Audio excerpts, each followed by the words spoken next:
অনেকদিন পর মামার বাড়িতে আসলাম। মামার বাড়িতে এসে আর দেরি না করে তাদের সবজি খেতে একটু ঘুরে আসলাম।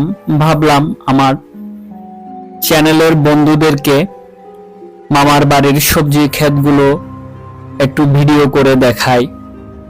আমার মামার বাড়িতে সবসময় ভালো লাগে, তাদের এই সবজি ক্ষেতগুলোই অনেক ভালো লাগে। মূলত মামার বাড়িতে আসলেই আমি চলে আসি এই সবজি খেতে। আপনাদেরকে তাই নিয়ে আসলাম তাদের সবজি খেতে।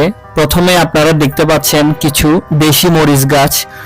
মূলত আমরা যে মরিচগুলো বাজারে পাই এগুলো হচ্ছে সেই দেশি মরিচ। মরিচ গাছগুলো এখনো ছোট, আপনাদেরকে একটু ক্লোজ করে দেখাই। এই গাছগুলোতে সবেমাত্র ফুল আসতে শুরু করেছে। মরিচ ধরতে হয়তো আরো 10 থেকে 15 দিন সময় লাগবে। একসাথে মরিচও ধরবে, পাশাপাশি গাছের গ্রোথও আরো হবে, অর্থাৎ মরিচ ধরার সাথে সাথে গাছগুলো আর একটু বড় হয়ে উঠবে। আর একটু সামনের দিকে এগোই, দেখতে পাচ্ছি পুঁই শাক। পুঁই শাক মূলত আমাদের সবারই ভালো লাগে।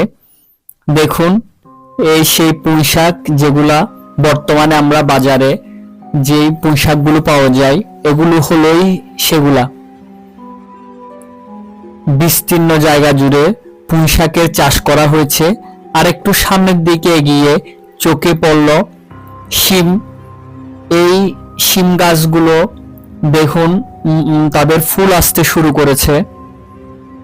মূলত এই শিমের বিচিটাই সবজি হিসেবে খাওয়া হয়, অর্থাৎ ডাল জাতীয় শস্য হিসেবে এই শিমের বিচি আমরা খাই।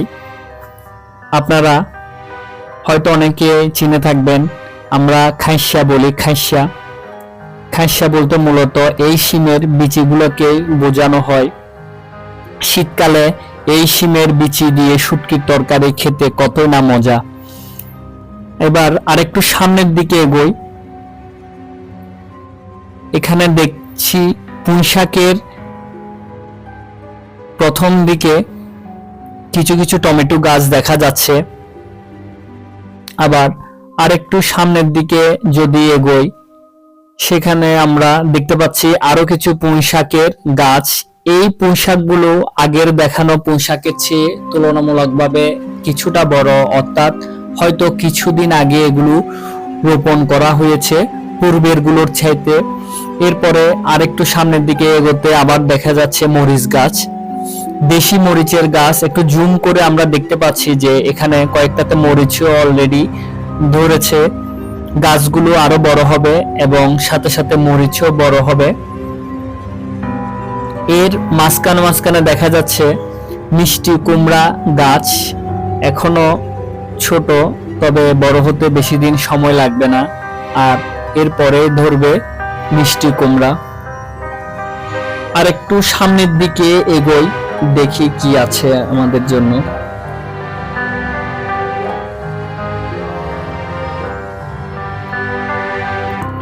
এখানেও শিম গাছগুলো আমরা দেখতে পাচ্ছি, যা কিছুক্ষণ আগে আপনাদেরকে দেখালাম।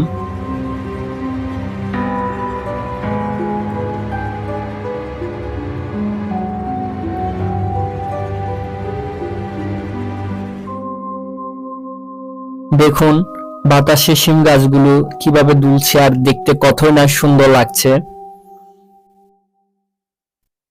এই শিম গাছের ফাঁকে ফাঁকে দেখতে পাচ্ছি এখানে কিছু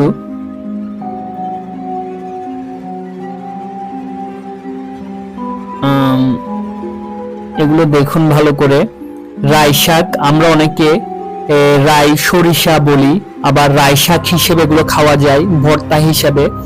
রাই শাকের ভর্তা খেতে শীতকালে খুবই মজা। এই দেখুন সরিষা ফুল, এখানে মোটামুটি সরিষা চাষ করা হয়েছে।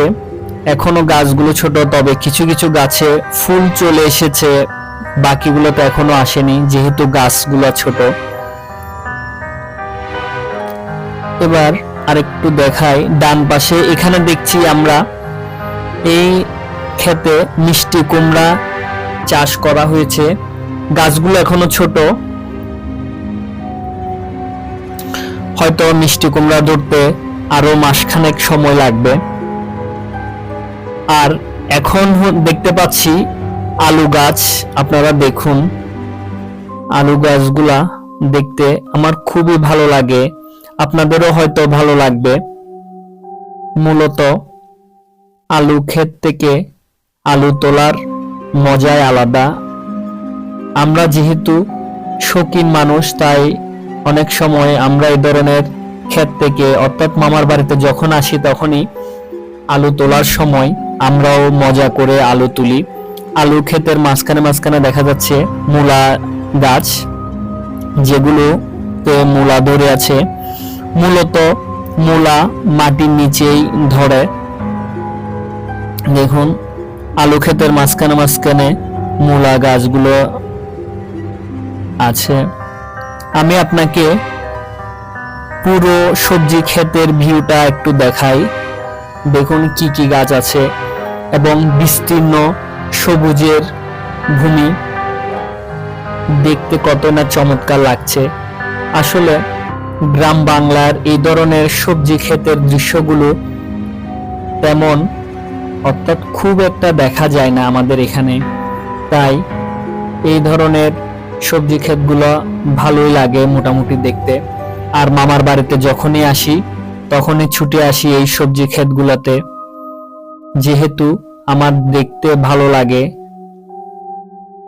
তাই আপনাদের সাথেও এই সবজি ক্ষেতের ভিডিওটা শেয়ার করলাম, হয়তো আপনাদেরও ভালো লাগতে পারে। আশা করি কমেন্ট করে আপনারা জানাবেন। মূলত শীতকালীন সবজি হিসাবে এগুলো দেখা যায়, আর এই সময়ে এই ধরনের সবজিগুলো দেখা যায়।